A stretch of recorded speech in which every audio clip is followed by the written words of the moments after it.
Fallopian tube block. तो ये fallopian tubes होती क्या है, इनका प्रेगनेंसी में रोल क्या है, ये कब ब्लॉक हो जाती है, इसके क्या कारण होते हैं ब्लॉक होने के, क्या ये खुल भी सकती है, क्या हमारी फैलोपियन ट्यूब ब्लॉक है तो भी हम प्रेग्नेंट हो सकते हैं, इसकी हम जांच कैसे कर सकते हैं कि हमारी फैलोपियन ट्यूब ब्लॉक है या ओपन है। आइए आज इस विषय में बात करते हैं।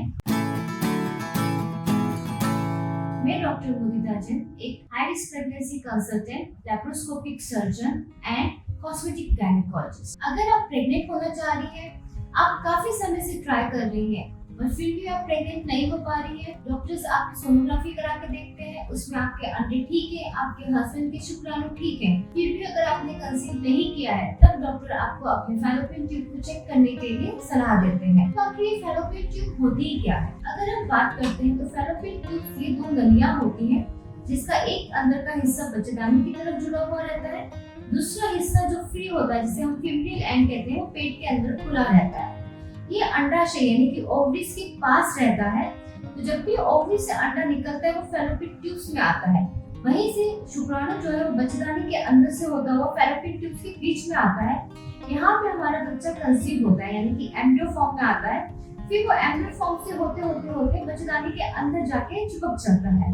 अगर हमारी फैलोपियन ट्यूब्स ब्लॉक होती है तो ये अंडा जो है वो फैलोपियन ट्यूब से होता हुआ नहीं आता है और शुक्राणु भी अंडे तक नहीं पहुंच पाता है। इसके कारण आप प्रेगनेंसी कंसीव नहीं कर पाते हैं। Infertility is the most common symptom जब हम देखते हैं कि हमारा फैलोपियन ट्यूब ओपन है या ब्लॉक है। तो इसके क्या क्या कारण हो सकते हैं ब्लॉक होने के? ब्लॉक होने के लिए मोस्ट कॉमन कॉज है ट्यूबरकुलोसिस, बच्चेदानी या पेट का टीबी यानी कि ट्यूबरकुलोसिस, एंडोमेट्रियोसिस या कोई क्रोनिक पेल्विक डिसऑर्डर्स यानी कि क्रोनिक पीआईडी। इन सब के कारण क्या होता है, पेट के अंदर जाले बन जाते हैं। कई बार ये जाले इतने ठीक हो जाते हैं कि वो नलियों को ब्लॉक कर देते हैं और कई बार ये जाले पतले भी होते हैं। तो जब भी हम फैलोपियन ट्यूब्स को चेक करते हैं या इनके लिए चेक करने की प्रोसीजर यूज करते हैं तो ये जाले कभी-कभी खुल भी जाते हैं। तो इनको चेक करने के लिए एक सबसे सिंपल टेस्ट होता है HSG यानी कि हिस्टेरोसल्फिंजियोग्राफी। हिस्टेरोसल्फिंजियोग्राफी में हम क्या करते हैं कि एक डाई डालते हैं बच्चेदानी के मुंह से, वो डाई बच्चेदानी से होते हुए नलियों के थ्रू पेट के अंदर डाई पहुंचा देती है। फिर इसका हम सीरियल एक्सरेस लेते हैं। तो अगर डाई पेट के अंदर होती है यानी कि हमारी नलियां खुली हुई है, अगर इनमें कहीं भी ब्लॉक होता है तो ये डाई हमारे पेट में नहीं पहुंच पाती है और हमें पता चल जाता है कि फैलोपियन ट्यूब्स ब्लॉक है। अगर हमारी HSG में ब्लॉक दिखता है तो इसके बाद हम क्या करें?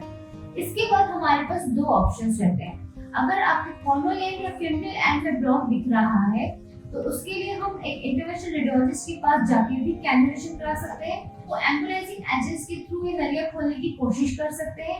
ये एक बहुत सिंपल प्रोसीजर है, बिल्कुल HSG जैसा होता है।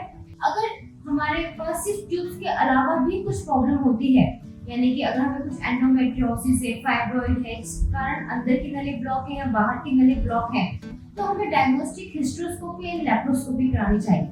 ये एक मिनिमल इन्वेसिव प्रोसीजर है जिसमें पेट में एक चीरा लगता है और हम उससे दूरबीन डाल के नसों को देखते हैं।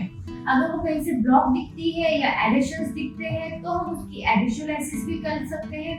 अगर हमें फाइब्रॉइड दिखता है तो हम फाइब्रॉइड का रिमूवल भी कर सकते हैं। डायग्नोस्टिक लैप्रोस्कोपी के साथ ही साथ हम हिस्टेरोस्कोपी भी करते हैं। हिस्टेरोस्कोपी में हम बच्चेदानी के अंदर की सारी चीजें देखते हैं और बच्चेदानी का अगर कॉर्नल एंड ब्लॉक होता है तो उसमें हम कैन्युलेशन कर सकते हैं।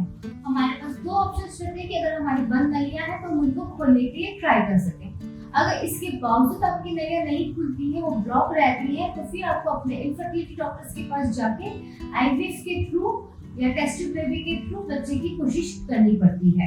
अगर आपके पहले ही बच्चे हो चुके थे और आपने नसबंदी का ऑपरेशन करा लिया है पर कुछ अनड्यू हो गया है, अनफोर्सिंग कंडीशन से कि आपको वापस से अपनी नलियां खुलवानी है और आपको बच्चे ट्राई करने हैं, तो आपकी नलियां को खोला जा सकता है, उन्हें फैलोपियन ट्यूब रिकैनालाइजेशन किया जा सकता है। फैलोपियन ट्यूब रिकैनालाइजेशन दूरबीन तरीके से भी हो सकता है और पेट खोलकर भी किया जा सकता है, जिससे आपकी नलियां जुड़ सकती हैं और एक बार आप नॉर्मल कंसेप्शन के लिए ट्राई कर सकते हैं। तो फैलोपियन ट्यूब एक बहुत ही इम्पोर्टेंट स्ट्रक्चर है जिसके कारण हमारी प्रेगनेंसी ठहर सकती है।